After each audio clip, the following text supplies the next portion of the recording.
আসসালামু আলাইকুম এভরিওয়ান, রূপা ব্লগে আপনাদের সবাইকে স্বাগতম। তো আজকে একটু ছোট্ট মিনি ব্লগ। এই দেখেন সন্ধ্যার টাইমে আমাকে দিয়েছে চা বানাইতে।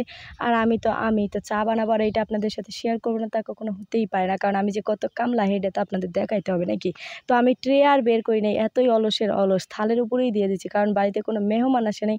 তো আমরাই ট্রে লাগে না আমাদের ভাই, আমরা এমনিতে পারলে থালের ভিতরেই চা ঢাইলা খেলাইমো বাড়িতে যেহেতু। আর বাইরে গেলে সেটা একটা আলাদা বিষয়, বাইরে গেলে কত গেট আপ, সেটা বাইরে মানুষ রেস্টুরেন্টে গেলে সব কিছু কেমনে খায় না খায়, চামিচ দিয়ে খায়, এমনি খায় অমনে খায়।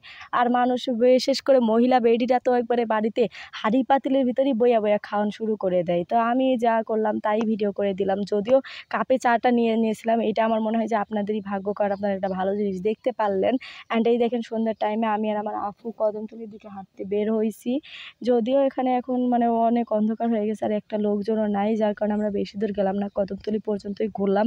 অ্যান্ড এখানে তো আমি মনে করেন যে পিক টিক তুলে একদম উড়াই দিয়েছি, তো পিকগুলো আপনাদের সাথে শেয়ার করব। অ্যান্ড আজকের ভিডিও এই পর্যন্ত। সবাই ভালো থাকবেন, সুস্থ থাকবেন।